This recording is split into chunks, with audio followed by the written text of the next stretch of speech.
Harrison Arturo didn't remember saving her life. But at 2 a.m., alone in his kitchen, the Mafia boss found a diary that remembered everything. He saved me once when I was 16. He doesn't recognize me now. His heart stopped. The glass slipped from his hand. Shattered.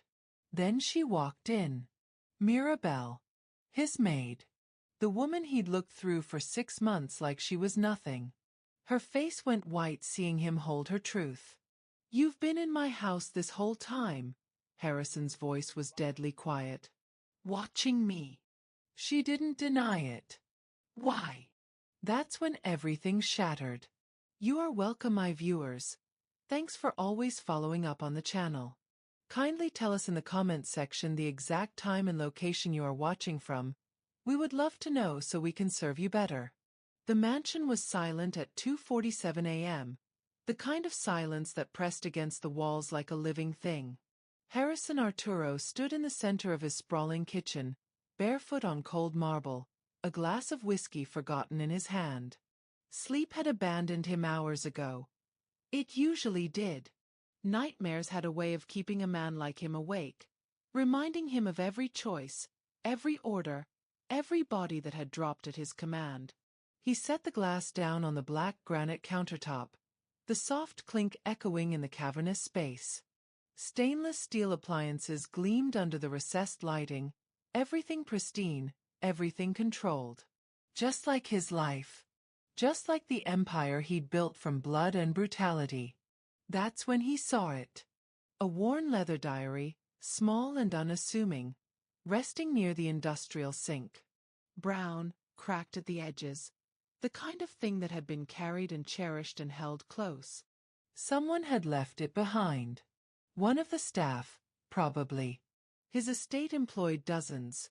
Guards, cleaners, cooks, all of them invisible by design. He preferred it that way. Ghosts didn't ask questions. Harrison reached for the diary without thinking, his fingers brushing the soft leather. He should have walked away. Should have left it for whoever owned it to retrieve in the morning. But curiosity, or perhaps something darker, something lonelier, made him flip open the cover. The handwriting was delicate, precise, feminine. The ink was black, slightly smudged in places as if the writer had been crying while she wrote. He read the first 2 lines. "He saved me once when I was 16. He doesn't recognize me now." Harrison froze. The whiskey glass slipped from his other hand, shattering against the marble floor in an explosion of crystal and amber liquid. He didn't notice. His eyes were locked on those words, reading them again, then again. His mind racing backward through years of violence and chaos, searching for a memory that refused to surface. 16. Saved. Doesn't recognize. Who the hell was this?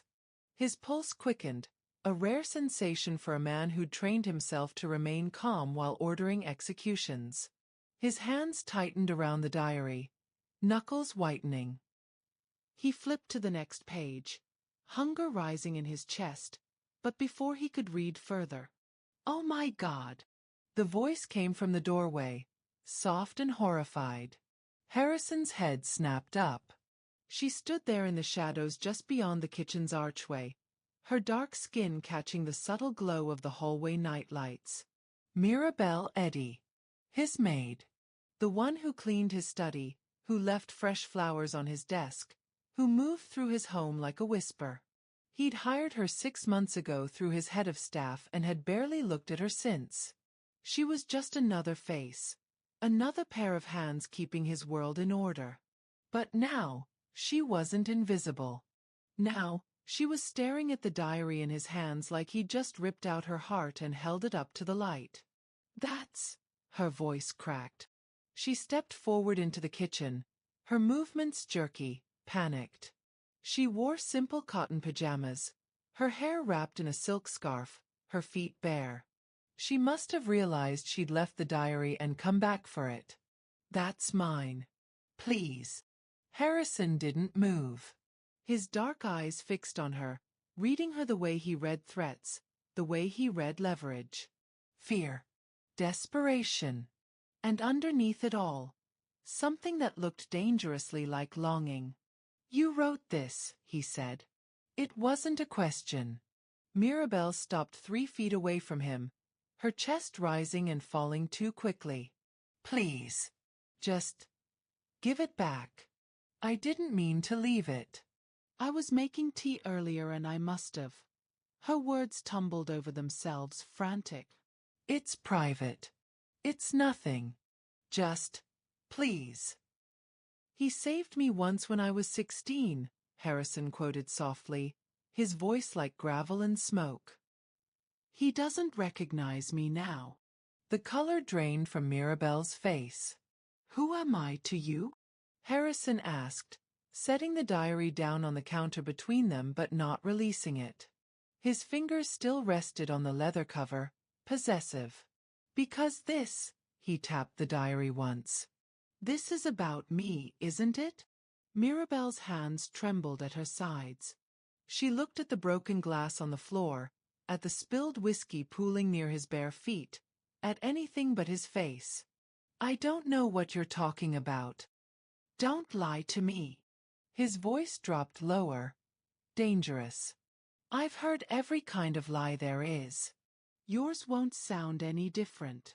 Her eyes finally met his, and Harrison felt something shift in his chest, a recognition he couldn't name, a pull he didn't understand. Her eyes were deep brown, almost black in the dim light, and they held years of something he couldn't quite place. Pain. Hope. Devotion. "You don't remember," she whispered, and it sounded like both an accusation and a tragedy. "Remember what?" Mirabelle wrapped her arms around herself, a protective gesture that made her look smaller, younger. 16, his mind supplied.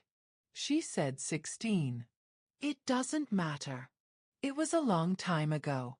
You were just doing what you do. It didn't mean anything to you. But it meant something to you." Harrison stepped closer, glass crunching under his foot. He didn't flinch. "Enough to write about it. Enough to—" He paused, the realization dawning cold and strange. "You've been working here for 6 months. In my home. You knew who I was when you applied for this job." It wasn't a question, but she nodded anyway, a tiny movement. "Why?" The word came out harder than he intended. "Because I needed to know." Her voice was barely above a whisper now, thick with emotion she was fighting to control. "I needed to know if you were real. If that night was real. If—" She stopped, her throat working as she swallowed. "If you were a monster or a hero." Harrison laughed, sharp and bitter. "And what's your conclusion?" Mirabelle looked at him for a long moment, really looked at him, and he felt exposed in a way that had nothing to do with his bare chest or his vulnerable hour. "I don't know yet," she said finally. "I thought I did. But standing here, watching you hold my heart in your hands like it's just another piece of intelligence to exploit," her voice broke. "I still don't know." The kitchen fell silent except for the hum of the refrigerator and the ragged sound of her breathing. "Have you ever kept a secret so long it became who you are?" Harrison wanted to ask her that. Wanted to ask himself. Instead, he picked up the diary and held it out to her. "Take it," he said quietly. Mirabelle hesitated, searching his face for the trap she was certain existed. When she finally reached for it, her fingers brushed his, and the contact was electric, a jolt of something neither of them expected. She pulled the diary to her chest, clutching it like a lifeline. "But this conversation isn't over," Harrison continued, his voice taking on the command that had built empires and ended lives. "Tomorrow night. My study. 9 o'clock. You're going to tell me everything." "And if I don't?" Mirabelle asked, finding a thread of defiance in her fear. Harrison's smile was cold, predatory. "Then I'll read the rest of that diary myself. And I promise you, Mirabelle, I'm very good at finding things people want to keep hidden. Her name on his lips, the first time he'd ever spoken it, sent a shiver through her.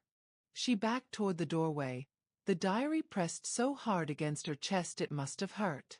Tomorrow, Harrison repeated. Don't make me come looking for you. Mirabelle turned and fled, her footsteps echoing down the marble hallway until silence swallowed them whole. Harrison stood alone in his kitchen, surrounded by broken glass and spilled whiskey, staring at the space where she'd been. His hands were shaking. Another rarity. He looked down at them, these hands that had pulled triggers and signed death warrants, and wondered what else they'd done that he'd forgotten. He saved me once when I was 16. Somewhere in the dark catalogue of his memories, there was a girl. And somehow, impossibly, she'd grown up to be the woman who'd just run from his kitchen with her secrets tucked against her heart. Harrison closed his eyes and reached back through the years, searching for her face in the blood and chaos of his past. And for the first time in a very long time, he desperately wanted to remember. Harrison didn't sleep. He spent the remaining hours of night in his study, the door locked, a fresh bottle of whiskey open on his desk. But he didn't drink. Instead, he sat in his leather chair, fingers steepled beneath his chin, and forced himself to remember. 16 years old. A girl. Saving her. The memories came in fragments, jagged and incomplete. There had been so many raids, so many nights soaked in gunfire and screaming. His early years building the empire had been brutal, necessary. He'd dismantled rival operations, crushed trafficking rings not out of morality but strategy, eliminating competition, consolidating power. The violence blurred together into a single blood-red canvas. But somewhere in that canvas, there was a girl. By the time dawn broke over the estate, Harrison had made a decision. He would get his answers. And Mirabelle Eddy would give them to him, whether she wanted to or not. The day crawled by with agonizing slowness. Harrison went through his routines, meetings with his lieutenants, phone calls with his lawyers, reviewing shipment manifests that were coded to hide their true contents. But his mind wasn't on business. It was on the woman who moved through his house like a ghost, the woman who'd been watching him for 6 months while he'd looked right through her. He saw her once, briefly, in the hallway outside his bedroom. She was carrying fresh linens, her eyes downcast. When she sensed his presence, she froze, her entire body going rigid. "Tonight," Harrison said simply. "Don't forget." Mirabelle nodded without looking up and hurried past him, leaving behind only the faint scent of lavender and something sweet he couldn't name. At exactly 9 o'clock, there was a soft knock on his study door. Harrison was standing by the window, looking out over his grounds, manicured gardens, high walls, guards patrolling the perimeter. A fortress. A prison. Depending on how you looked at it. "Come in," he commanded. The door opened slowly. Mirabelle stepped inside, and Harrison turned to face her. She'd changed from her maid's uniform into simple jeans and a cream-colored sweater that made her dark skin glow in the lamplight. Her hair was free tonight, natural curls framing her face. She looked younger like this. Vulnerable. And absolutely terrified. She closed the door behind her but stayed near it, as if keeping her escape route clear. "Sit." Harrison gestured to the chair across from his desk. "I'd rather stand." "I wasn't asking." Mirabelle's jaw tightened, but she moved to the chair and sat, her posture rigid, hands clasped in her lap. Harrison watched her for a moment, then moved to sit on the edge of his desk, closer to her than the chair would have allowed. A power move. He knew it. She knew it. "Let's start simple," Harrison said, his voice deceptively calm. "Your name. Your real name." "Mirabelle Eddy. That is my real name." "And 7 years ago?" "When you were 16. A flicker of something, pain, memory, crossed her face. "Mirabelle Eddy." I've never changed it. Harrison leaned forward slightly. Where were you living? South Side. Fletcher Street. Above a bodega. The words came out flat, rehearsed, like she'd prepared for this interrogation. With family. No. Her voice wavered on that single syllable. I was in the system. Foster care. The house on Fletcher was temporary. They were all temporary. Harrison's eyes narrowed. Who else was in that house? Why does it matter? Mirabelle's defenses were rising, her fear turning into something sharper. You don't remember anyway. Why should I give you the pieces when you threw away the whole picture? Because I want to understand. The honesty in his voice surprised them both. You wrote that I saved you. That I don't recognize you now. Help me understand what that means. Mirabelle laughed, bitter and broken. You really don't remember, do you? That night meant everything to me, and to you it was just... What? Tuesday. What night? Harrison's voice hardened with frustration. Tell me what happened. She stood abruptly, the chair scraping against hardwood. You want the story? Fine. 7 years ago, February 14th, Valentine's Day. Ironic, isn't it? You raided a warehouse on Fletcher Street. 3 a.m. I was awake because the couple I was staying with were fighting, screaming at each other like they did every night. Then I heard gunshots. Harrison's mind started racing, pulling up files, dates, operations. I looked out the window, Mirabelle continued, her voice gaining strength even as her hands trembled. The warehouse across the street was lit up like hell itself. Men running, falling, screaming. And then, she stopped, her breath catching. Then what? Then I saw you. She looked directly at him now, tears pooling in her eyes but not falling. You came out of the warehouse, and you were dragging someone. A girl, maybe 13, 14. She was crying, bleeding. You handed her to one of your men, told him to get her to a hospital. Then you went back inside. Harrison's chest tightened. He remembered that raid. Valentine's Day. They'd hit a trafficking operation, a rival organization using the warehouse to process and distribute human cargo. He'd burned it to the ground. Literally. I was terrified, Mirabelle whispered. But I couldn't stop watching. You went back in 3 more times. 3. Pulling out girls, women, anyone who was still breathing. And then, her voice broke completely. Then the building started collapsing. Fire everywhere. Smoke. I thought you were dead. But you came out one more time. With you, Harrison said quietly, the memory starting to crystallize. No. Mirabelle shook her head. Not me. I was across the street, remember? I was watching from my window. But you came out and you looked up. Right at me. Our eyes met for maybe 3 seconds. You were covered in blood and ash, and I thought, God, I was so stupid. I thought you were the most beautiful thing I'd ever seen. Harrison stood from the desk, closing the distance between them. I didn't save you from the warehouse. No, Mirabelle agreed, her voice barely audible. But you saved me anyway. How?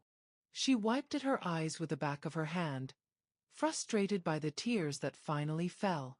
Because that night, I saw someone powerful choose mercy.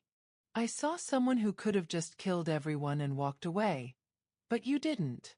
You went back. You risked your life for people who were nothing to you. And she laughed through her tears. I was just a stupid 16-year-old girl in a broken system with no hope and no future. But I saw you, and for the first time I thought maybe there was still good in the world. Maybe there were still heroes. The word landed between them like a grenade. I'm not a hero, Harrison said, his voice rough. I know that now. Mirabelle's eyes were devastated. Honest. I've spent 6 months watching you. Listening. Learning. I know what you are, Harrison. I know the things you do. The orders you give. But I still had to know. That man I saw that night, the one who looked up at my window with those dark eyes before he disappeared into the smoke. Was he real? Or did I imagine him because I needed so desperately to believe in something? Harrison reached out slowly, giving her time to pull away. When she didn't, he caught a tear on her cheek with his thumb, the gesture impossibly gentle from a man with so much blood on his hands. He was real, Harrison said quietly. But he's also a monster. Both things can be true. I know, Mirabelle whispered. That's what terrifies me. They stood there in the lamplight, close enough that Harrison could feel her breath, could smell the lavender in her hair, could see the hope and fear warring in her eyes. Do you even remember that night? She asked, the question she'd written in her diary finally spoken aloud. Harrison wanted to lie. Wanted to tell her yes, of course. How could he forget? But she'd come this far on truth, and she deserved truth in return. Pieces, he admitted. I remember the warehouse. The fire. Pulling people out. But your face, he paused, his jaw tightening. I don't remember looking up. I don't remember seeing you. The devastation in her expression nearly broke him. You were just a girl in a window, Harrison continued, forcing himself to be honest even as it cut them both. And I was a man trying not to die. That's the truth, Mirabelle. I'm sorry it's not the story you needed. Mirabelle nodded, stepping back from his touch. At least you're honest about it. Is that why you came here? To see if I remembered you? Partially. She wrapped her arms around herself again, that protective gesture he was beginning to recognize. But mostly I came because I needed to understand what happened after. After. After you saved those girls. After you looked up at my window and walked away. What happened to them? To you?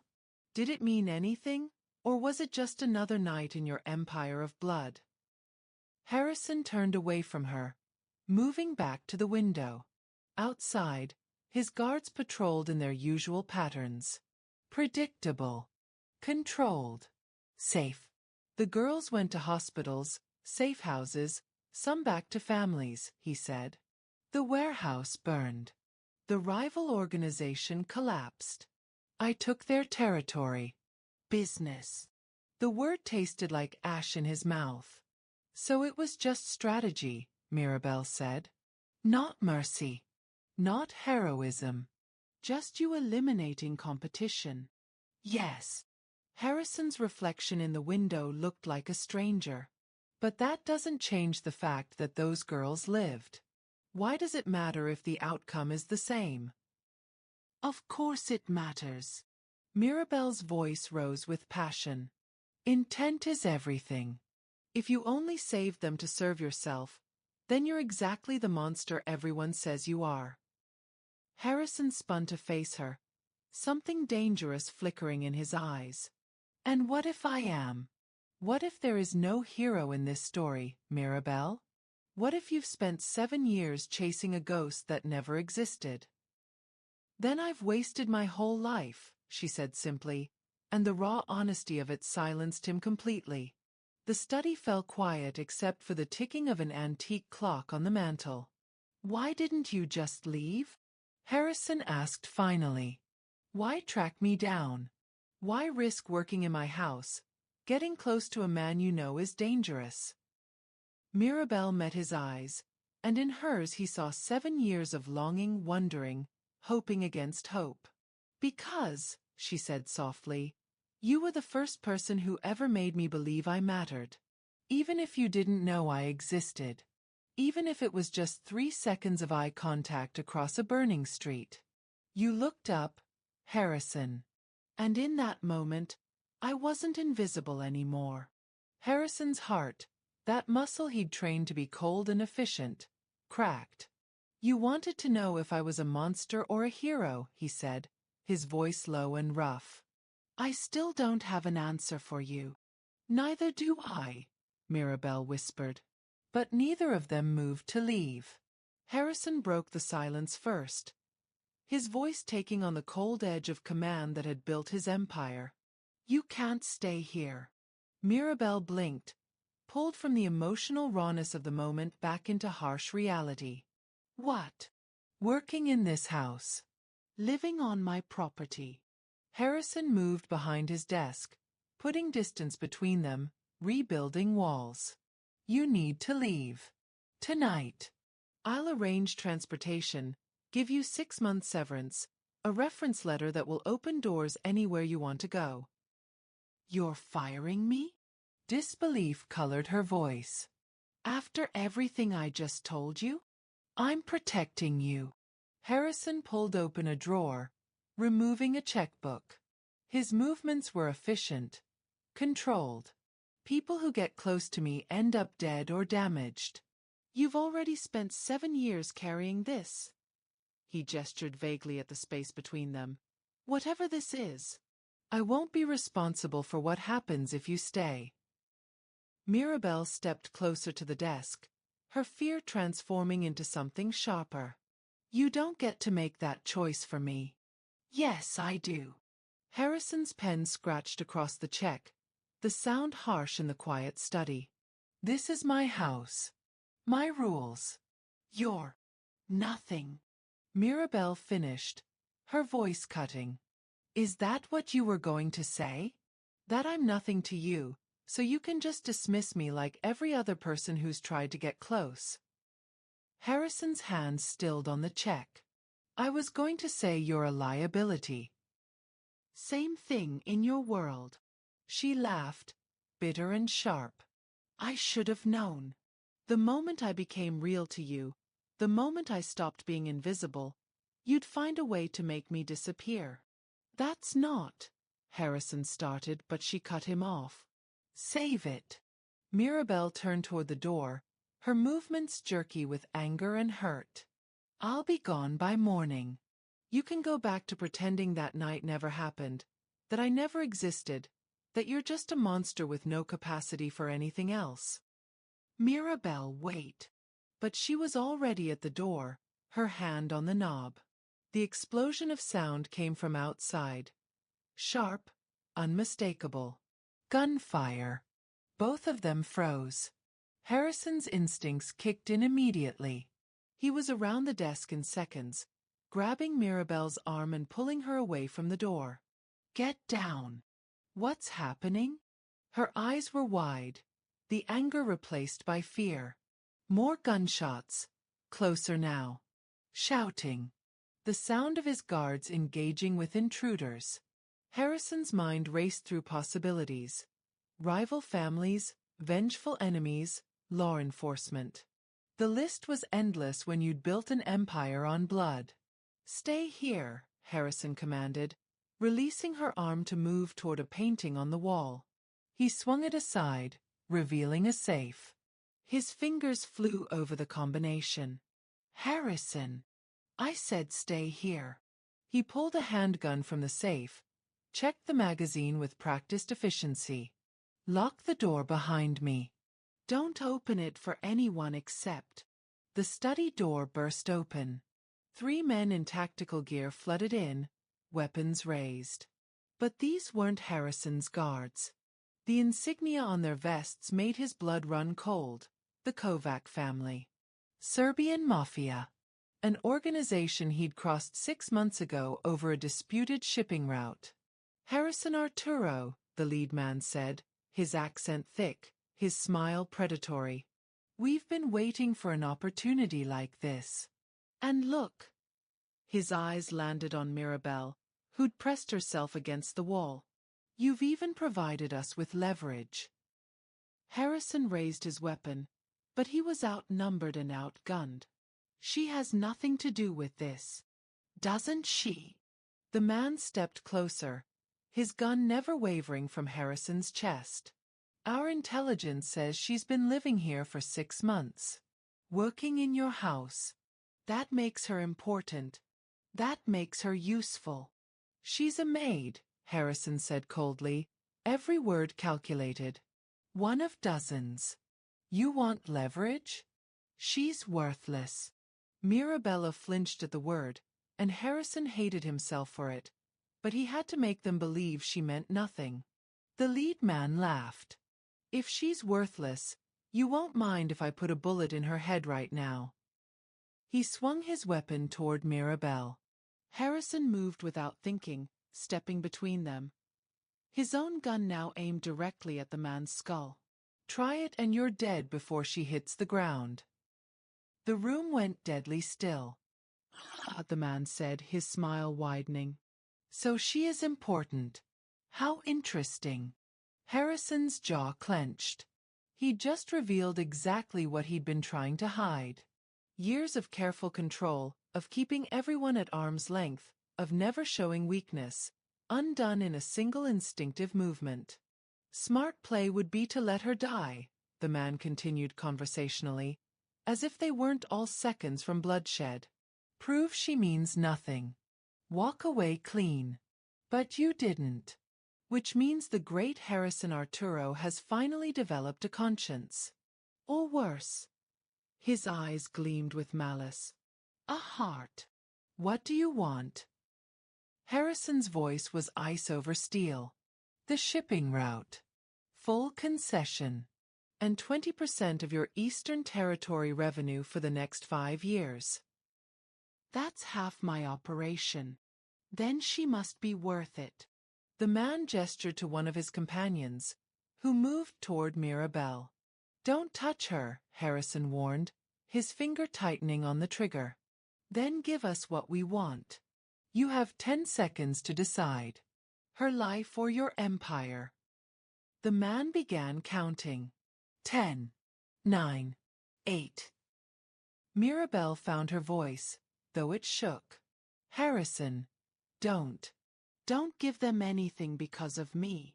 Quiet, Harrison snapped, his mind racing through scenarios, calculating odds, searching for a way out that didn't end with her bleeding on his study floor. 7, 6, 5. There has to be another way, Harrison said. Name something else. Anything else. 4, 3. The second gunman grabbed Mirabelle's arm, yanking her forward. She cried out, struggling against his grip. 2. Harrison made his choice. Fine, he said, lowering his weapon. You have a deal. The route and the percentage. Let her go. The lead man smiled triumphantly. Smart man. But we're not done yet. We need insurance that you'll honor the agreement. He nodded to his companion.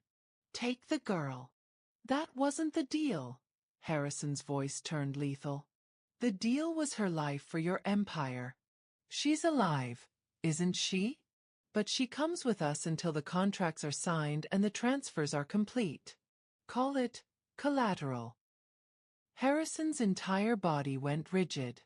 Every instinct screamed at him to fight, to kill these men where they stood, consequences be damned. But Mirabelle was in their hands now, and any move he made could end her life. You have 48 hours, the man continued. My people will contact yours with the details. If everything goes smoothly, you get your maid back. If not, he shrugged. Well, I'm sure we can find uses for her. If you hurt her, Harrison started. You'll what? Hunt us down? Start a war. The man laughed. You'll do exactly what we tell you to do, Arturo. Because for once in your miserable life, something matters more than power. They were backing toward the door now, dragging Mirabelle with them. She looked at Harrison, her eyes filled with fear and something else, resignation. Like she'd always known getting close to him would end in disaster. Harrison, she said softly, and his name on her lips felt like goodbye. I'll get you back, he promised, the words raw and honest. "I swear to God, Mirabelle, I will get you back." The lead man paused at the door. 48 hours. Don't make us wait.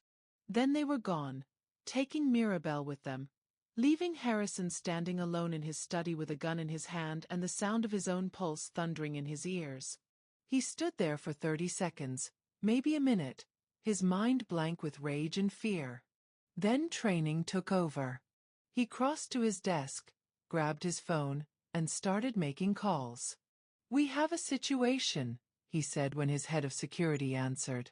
"Kovac family breached the estate." "They have." He stopped, the words catching in his throat. "They have someone important. I want every resource we have on this. Track them. Find their safe houses. I want locations, numbers, vulnerabilities." "Sir, engaging the Kovac family directly could trigger." "I don't care what it triggers," Harrison cut him off. "You have 6 hours to give me actionable intelligence. After that, I'm burning their entire operation to the ground myself." He ended the call and moved to the window. His guards were regrouping below, securing the perimeter. Too little, too late. The Kovac family had planned this perfectly, waited for the exact moment when his attention was divided. Because of her. Because he'd let himself care. Harrison pressed his forehead against the cold glass, his reflection staring back at him, a monster who'd just proven he had something worth taking.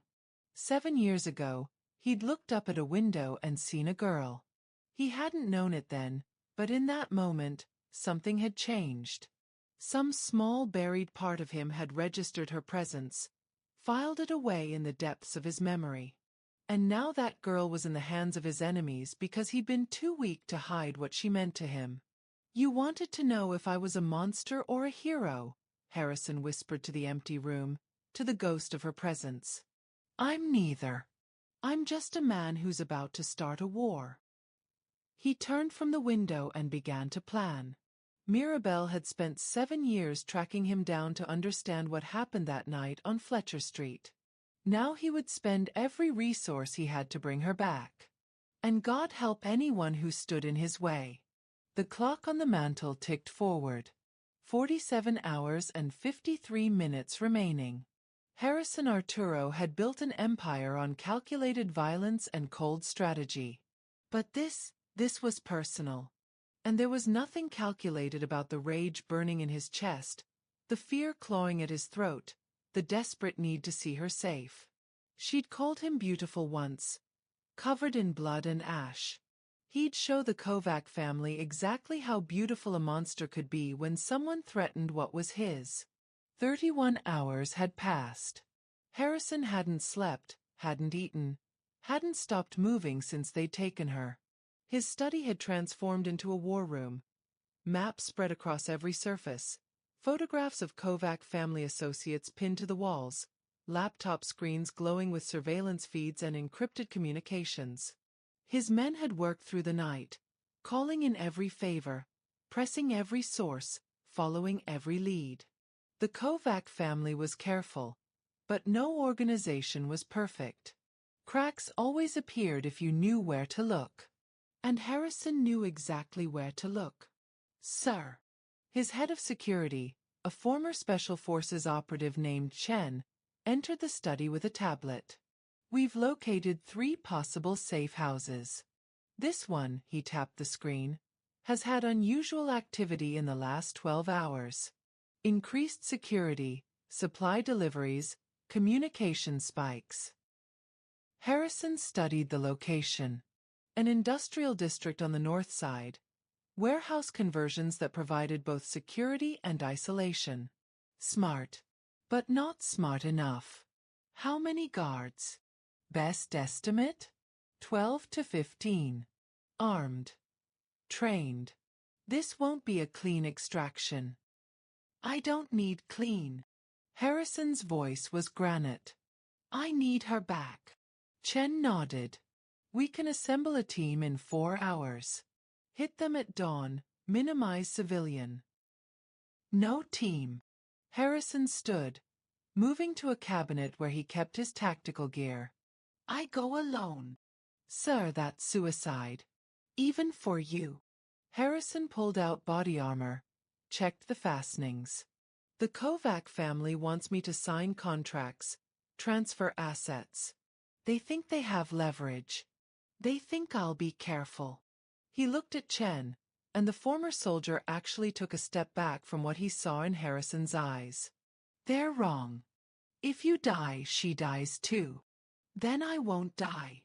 Harrison strapped on the armor with practiced efficiency.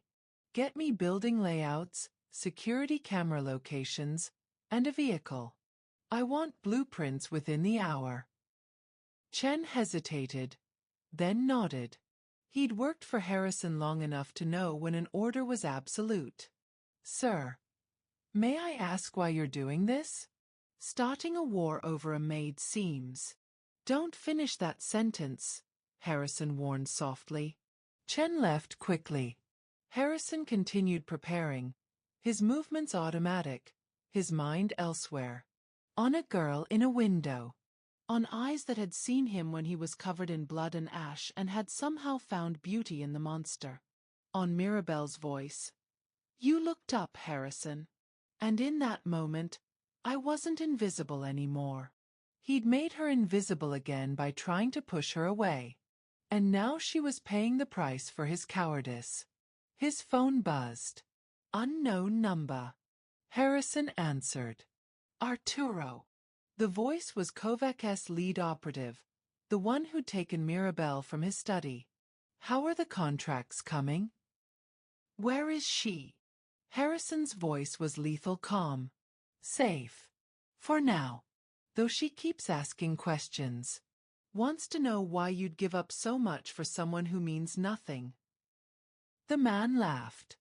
I told her you wouldn't. That you'd realize she's not worth the cost. Was I right? Harrison closed his eyes, forcing down rage. Let me talk to her. That's not how this works. Let me talk to her, or I burn every Kovac holding to the ground within 24 hours. Your choice. Silence. Then rustling sounds. A door opening. Harrison. Mirabelle's voice was small, frightened, but underneath it all, still strong. Still fighting. Are you hurt? His hand tightened on the phone. No. I'm okay. They haven't hurt me. A pause. Harrison, don't give them what they want. Don't let me be the reason your empire falls apart. I'm not worth. Don't. The word came out harder than he intended. Don't tell me what you're worth. But I'm just. You're not just anything. Harrison's voice dropped, intimate despite the circumstances, despite the people listening. Do you understand me, Mirabelle? You're not invisible. You never were. He heard her breath catch, heard the emotion she was trying to contain. Time's up, the Kovac operative said, taking back the phone. 24 hours. Arturo. Have the contracts ready, or we start sending you pieces of your maid. The line went dead. Harrison stood in his study, phone still pressed to his ear, something fundamental shifting inside his chest. He'd spent years building walls, keeping everyone at a distance, believing that power and isolation were the same thing. But Mirabelle had seen through all of it. Had seen him at his worst, covered in blood, walking away from violence, and had somehow found something worth holding on to. She'd spent 7 years carrying that moment. The least he could do was remember it. Harrison sat at his desk and closed his eyes, reaching back through the years with new purpose. Not just searching for a memory, but searching for the truth of that night. For the man he'd been before he'd buried himself completely in the monster. February 14th. 7 years ago. The warehouse had been a bloodbath. Harrison's team had hit it hard and fast, taking down the trafficking operation before they could scatter their cargo. But intel had been wrong. There'd been more guards than expected, More resistance, more violence. And more victims. Harrison had fought his way through the warehouse, eliminating threats, securing positions. It was supposed to be a quick raid, destroy the competition, take the territory, leave. But then he'd heard them. Women crying. Girls screaming. Locked in shipping containers in the back of the warehouse like cargo. He could have left them. Should have left them. His men were already pulling back. The building was structurally compromised. Fire spreading from the explosives they'd used to breach the perimeter. But something had stopped him. His sister's voice, maybe. Or his mother's. Or just the last shred of humanity he hadn't managed to kill yet. Harrison had gone back. Pulled open containers. Dragged out anyone who could still walk. Carried out anyone who couldn't. His men had looked at him like he'd lost his mind. Maybe he had. But he'd kept going back, kept pulling people free, until the warehouse was groaning under the weight of fire and imminent collapse. The last girl he'd pulled out had been maybe 13, covered in bruises, barely conscious. He'd handed her to Chen, told him to get her to a hospital. Then he'd stood there in the street, covered in ash and blood and the weight of what he'd just seen, and he'd looked up. A window. 3rd floor. Across the street. A face. Young. Dark skin. Eyes wide with fear and something else. Wonder. He'd locked eyes with her for maybe 3 seconds. Just long enough to register her presence, to see her really see him. Then one of his men had shouted a warning, and Harrison had turned away, moved to the next crisis, forgotten about the girl in the window. But she hadn't forgotten. Harrison opened his eyes, the memory crystal clear now. She'd been there. Watching him pull people from hell itself. Watching him risk his life for strangers who meant nothing to his empire. And she'd built her entire life around those 3 seconds of eye contact. God, Harrison whispered to the empty study. What have I done? He'd saved her that night without knowing it.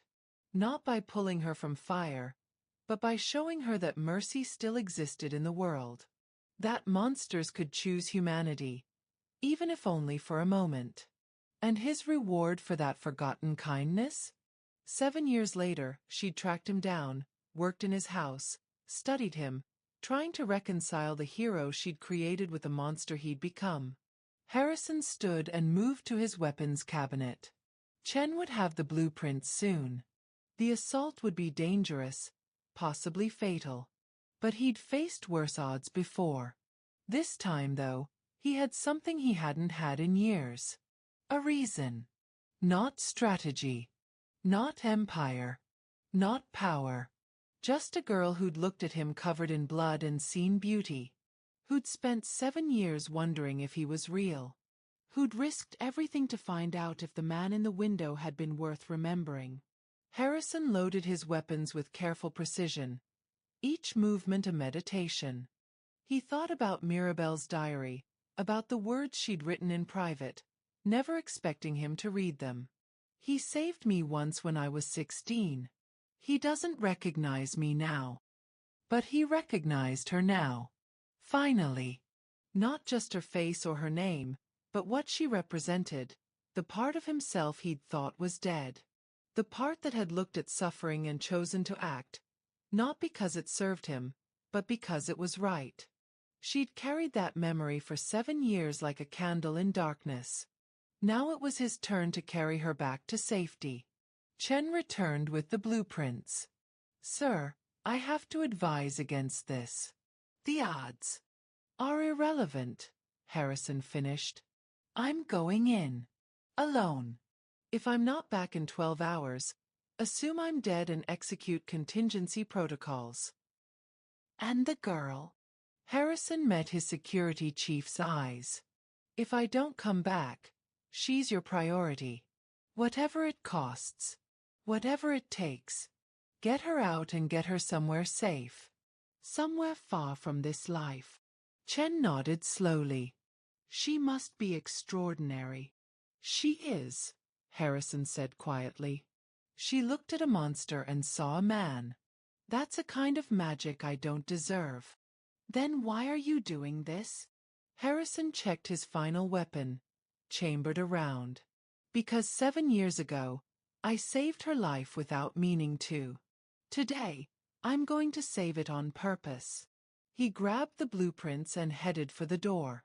Sir, Chen called after him. The Fletcher Street warehouse. I remember that night. I was there. Harrison paused. You told me to get that last girl to the hospital, Chen continued. I asked you why we were risking our lives for strangers.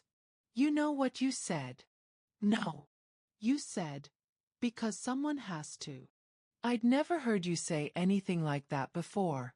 Or since. Chen's expression was unreadable. I think maybe she saw the real you that night. The one you've spent 7 years trying to bury. Harrison didn't respond. He simply left the study, descended to the garage, and climbed into the black SUV Chen had prepared. As he drove through the pre-dawn darkness toward the industrial district, Harrison allowed himself one moment of brutal honesty. Mirabelle had asked if he was a monster or a hero. The truth was simpler and more complicated than either option. He was a man who'd forgotten what it meant to be human until a girl in a window reminded him. And now that same girl was in danger because he'd been too afraid to admit she mattered. Harrison gripped the steering wheel, his jaw set with determination. He'd spent 7 years being a monster. For the next few hours, he'd remember how to be the man she'd seen in the smoke and fire. The man who went back. The man who saved people. The man worth believing in. Even if he had to burn down half the city to prove it. The warehouse was exactly where Chen's intelligence had indicated. Harrison parked 2 blocks away, approached on foot, moving through shadows like he'd been trained to do decades ago. The building was 4 stories, concrete and steel, windows covered with grime and iron bars. Security was tight, guards at every entrance, cameras covering angles. But Harrison hadn't built an empire by being cautious. He went through the east wall, using shaped charges to create an entry point that bypassed their security net. The explosion was controlled, quiet enough not to alert the entire building but loud enough to draw guards toward the breach. Harrison moved through them like death itself. Precise. Efficient. Brutal. He didn't enjoy it. Not anymore. This was a necessity. Every man he put down was one step closer to Mirabelle. One obstacle was removed between him and the girl who'd made him remember what it meant to be human. He found her on the 3rd floor, locked in a converted office. 2 guards outside the door. Harrison eliminated them quickly, and used their keycard to unlock the door. Mirabelle was sitting on a cot, her hands zip-tied in front of her. When she saw him, covered in tactical gear, weapon drawn, blood splattered across his armor, her eyes went wide. Harrison, she breathed. He crossed to her in 3 strides, pulling a knife to cut her restraints. Are you hurt? Did they? I'm fine, she said quickly. They didn't hurt me. But Harrison, this is a trap. They knew you'd come. They're waiting. Gunfire erupted in the hallway. Harrison pushed Mirabelle behind him, returning fire through the doorway. More Kovac soldiers, more weapons. They'd been waiting exactly like she'd said. There's another way out, Mirabelle said urgently. Through the ventilation system. I've been studying the building. If we can get to the roof. Harrison looked at her, this woman who'd been kidnapped, held hostage, and had still spent her time planning an escape route. Lead the way, he said. They moved together through the building, Mirabelle guiding them through maintenance corridors and service passages she'd memorized during her captivity. Harrison covered their rear, taking down anyone who got too close. Why did you come? Mirabelle asked as they climbed a service ladder toward the roof. You should have just signed the contracts. Your empire. Means nothing without you in it, Harrison said, the words coming easier than he'd expected. Mirabelle stopped climbing, looked down at him. You don't mean that. I spent 7 years forgetting you existed, Harrison said. I'm not spending another day making the same mistake. They reached the roof. Chen was already there with an extraction helicopter, exactly as planned. But the Kovac family wasn't giving up easily. Soldiers poured onto the roof from multiple access points. Harrison pushed Mirabelle toward the helicopter. Go! Not without you, she shouted over the rotor wash. I'll be right behind you, Harrison lied. But Mirabelle knew him better now. She grabbed his arm, her grip surprisingly strong. You saved me once without knowing it. Don't you dare try to save me again by dying. Harrison looked at her, this woman who'd carried his memory for 7 years, who'd tracked him down across an impossible distance, who'd looked at a monster and refused to stop seeing the man underneath. Together then, he said. They ran for the helicopter under covering fire from Chen's men, bullets tearing up the rooftop around them.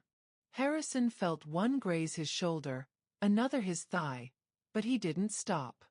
He pushed Mirabelle into the helicopter first, then pulled himself in after her.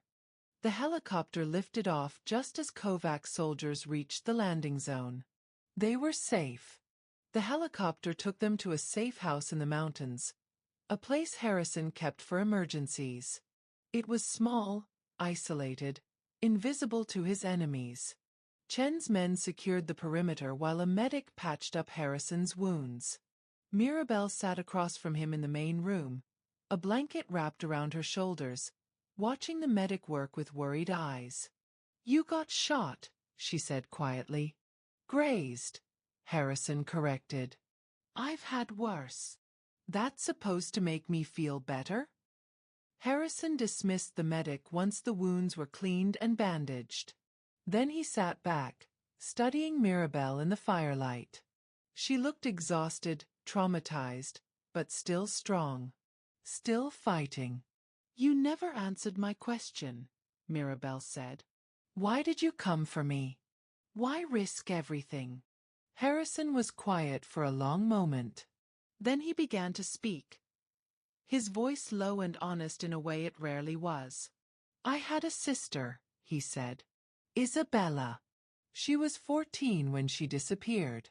Taken by the same kind of people who were using that warehouse on Fletcher Street. I searched for her for 2 years. Found her body in a shipping container headed for overseas. She'd been dead for months. Mirabelle's hand went to her mouth. I became what I am because of her, Harrison continued. Built my empire on the corpses of everyone who profited from that trade. Destroyed trafficking operations, not because I'm good, but because I wanted revenge. Wanted to make sure no one else's sister ended up in a container. Harrison. That night 7 years ago when I went back into that warehouse. He met her eyes. I wasn't saving those girls for strategy or business. I was saving them because I couldn't save Isabella. Every face I pulled from that fire was hers. Every life I dragged out was the life she didn't get to have. Tears streamed down Mirabelle's face. You never forgot that night. You just couldn't face what it meant. No, Harrison agreed. I couldn't. Because if I admitted I was capable of mercy, of caring, then I had to admit that what happened to Isabella mattered. That all the violence and empire building hadn't actually fixed anything. It just made me into the monster I'd been trying to destroy. Mirabelle moved from her chair to sit beside him on the couch. Slowly, carefully, she took his hand. The hand that had pulled triggers and signed death warrants and reached into fire to save strangers. You looked up that night, she whispered. Our eyes met, and I saw someone who was in pain. Someone who was trying to be good in a world that kept telling him to be evil. That's what I carried for 7 years. Not a hero. Not a monster. Just a man who was trying. Harrison's throat tightened. I don't deserve your faith. Maybe not, Mirabelle said. But you have it anyway. They sat together in the firelight, hands intertwined, the weight of 7 years finally shared between them. For the first time since he could remember, Harrison felt something other than emptiness. He felt seen. When someone sees you for the first time, really sees you, how does that change everything?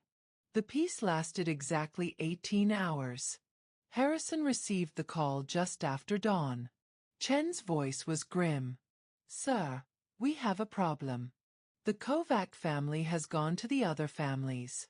They're calling for a tribunal.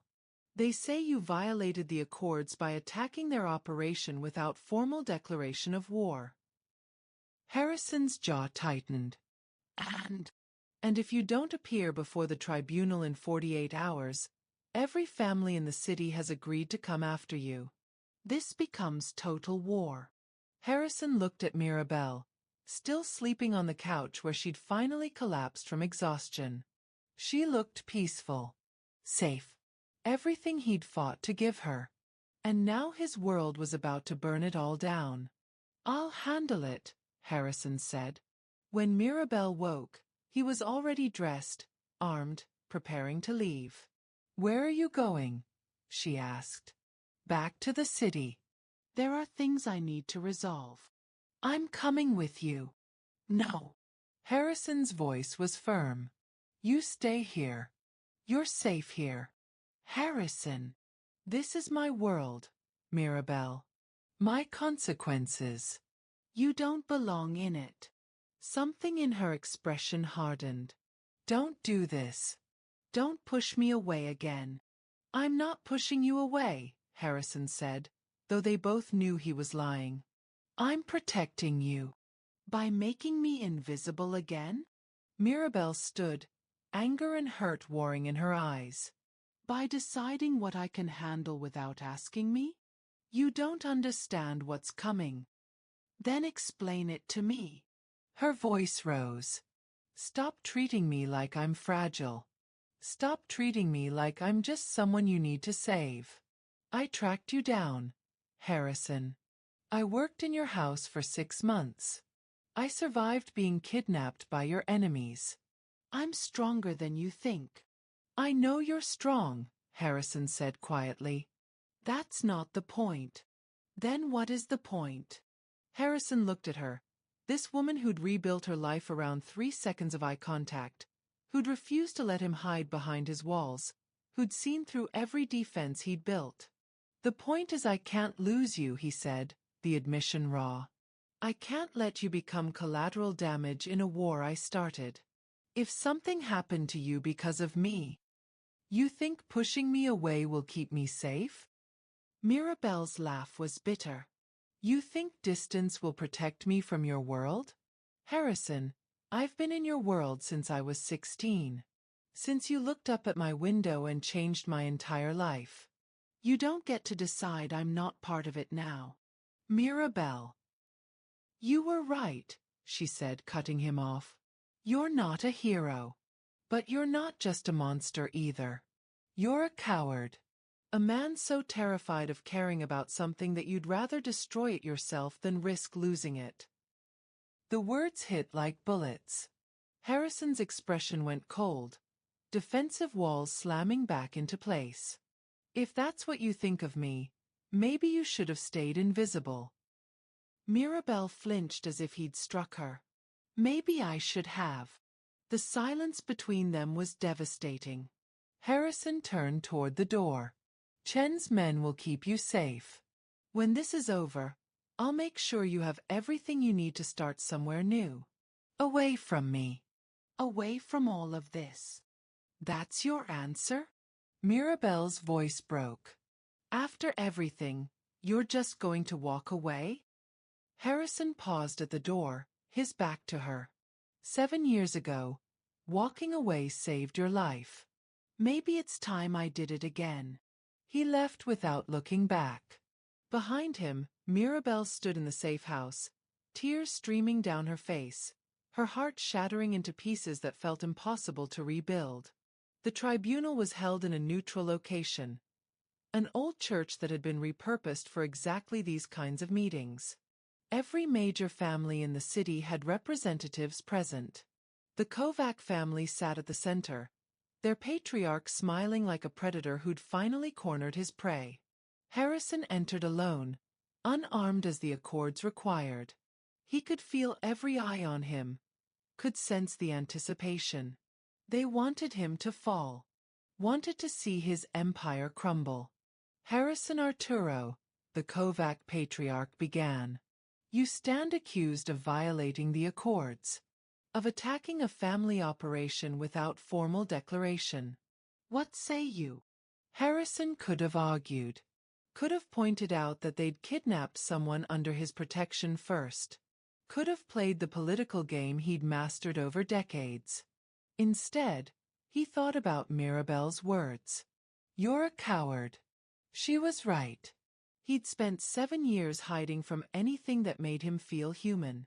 And the one time he'd let someone in, he'd pushed her away the moment things got difficult. I violated the accords, Harrison said clearly. And I'd do it again. Murmurs rippled through the room. The Kovac family took someone important to me, Harrison continued. They thought I'd choose my empire over her life. They were wrong. I will always choose her. And if that means burning every accord, every alliance, every piece of power I've built, so be it. The patriarch leaned forward. You're willing to start a war over a woman? No, Harrison said. I'm willing to start a war for a woman who spent 7 years believing I was capable of being better than I am. A woman who looked at a monster and refused to stop seeing the man underneath. A woman who deserves better than what I've given her. He turned to address the entire room. I've spent my entire adult life building power, taking territory, crushing anyone who stood against me. I told myself it was justice for my sister, that I was making the world safer. But the truth is, I was just feeding the monster I'd become. He paused, until someone reminded me that monsters can choose to be human, that the smallest act of kindness can change a life.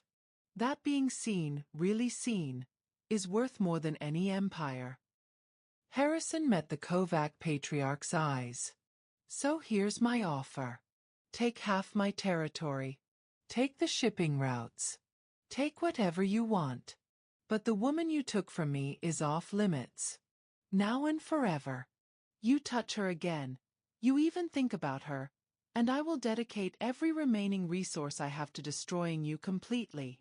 And if we refuse? The patriarch asked. Then we go to war, Harrison said simply.